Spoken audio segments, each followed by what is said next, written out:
This is Callie. At the age of 14, her parents, her and her brother were involved in a drunk driving accident. Their car was hit head-on by a drunk driver, and on that day, Callie lost her parents, and Callie and her brother sustained severe injuries. This is the day that will be burned into her brain forever. Some of the sources that I used were mothersagainstdrunkdriving.org, a government website, carpool.tamu.edu, text.gov, fbi.gov, tabc.gov. We also used an interview with Shelby Orme, an interview with J.D. Stoltman, an interview with Lisa Joyner, as well as carpool training. Howdy, my name is Brittany Orme, and today we're going to talk about a problem and a solution. The problem we'll be speaking of today is drunk driving in today's society, and we're also going to talk about a few solutions, but the bottom line is be responsible and think ahead. The magnitude of the problem includes every 2 minutes a person is injured in a drunk driving accident. This statistic was retrieved from mothersagainstdrunkdriving.org. Now if you think about this, in 1 hour, 30 people will be injured in a drunk driving accident. That's a lot. A government website said that on average 2 and 3 people will be involved in a drunk driving crash during their lifetime. That means that you are more likely to be involved in a drunk driving accident than you're not.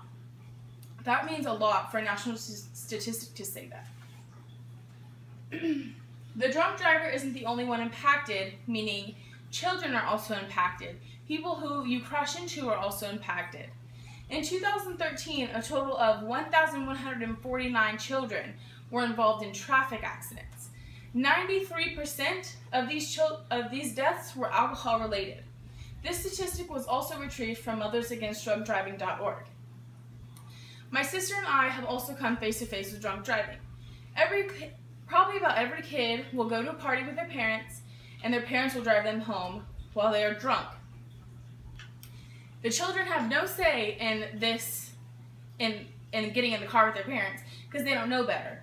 At the age of 16, when me and my sister got our license, we had a say in it. We were now driving our parents home if they were intoxicated.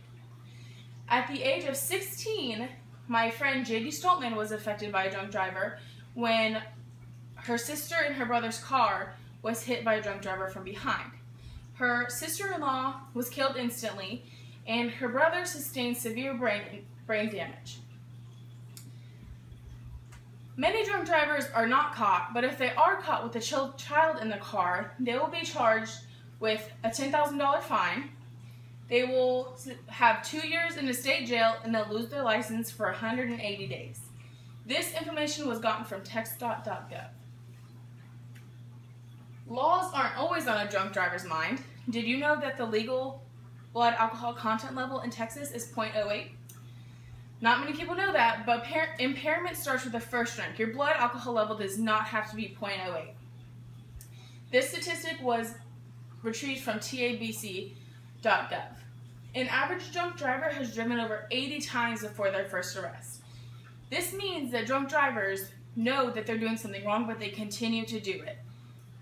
So, like I said, laws aren't always on a drunk driver's mind.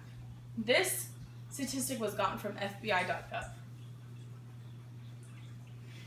Drunk driving is also expensive. Drunk driving costs the United States $132 billion each year. This was retrieved from mothersagainstdrunkdriving.org. Incarcerations of drunk drivers is funded by the government. The government is funded by the people's taxes. This is just another way drunk drivers are affecting people who don't make the decision to drink and drive. Naivety. Alcohol impairment begins with the first drink. However, the effects of alcohol are progressive.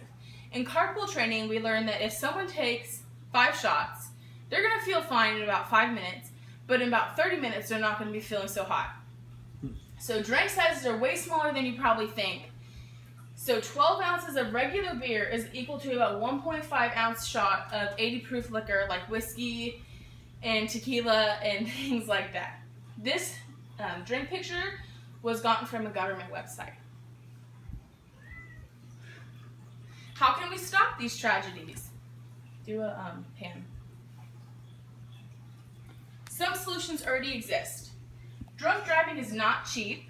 Once you have a drunk driving ticket on your record, you have an annual fee of $1,000, $1,500, or $2,000 to get your license each year. This statistic was found at textdoc.gov. After 2 or more DWI convictions in 5 years, a device is installed in the offender's car. This device is where you have to breathe into it before your car starts. If you have any sort of alcohol on your breath, then your car will not start. This was also gotten from textdoc.gov. Did you know that if a drunk driver refuses a breathalyzer, you can refuse, but you're immediately arrested and your license is suspended and you are taken to a hospital to get a blood alcohol test done. And now the government isn't responsible for paying for the breathalyzer. You're responsible for paying for the blood test. So just take the breathalyzer. You're going to get caught either way. Carpool. Carpool is a safe ride organization at Texas A&M where we provide free, safe, non-judgmental rides to patrons in the Bryan College Station area. Carpool recently reached a milestone of giving 250,000 rides. That's 250,000 people that we've saved, plus countless others who we saved from the drunk driver not hitting them. Uber. Uber offers cheap rides super quick. It's an app on your phone you get on. The average cost for a taxi in Dallas is about $24.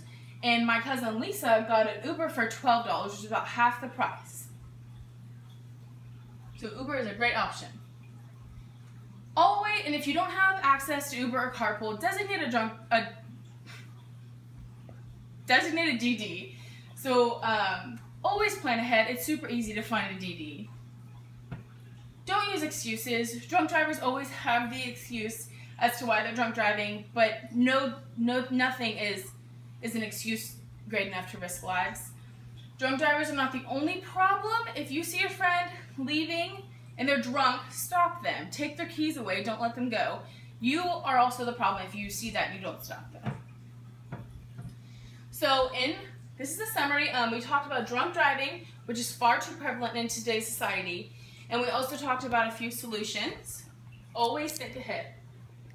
In conclusion, always think ahead, and remember, it's not just your life you're putting on the line when you get in a car behind the wheel drunk.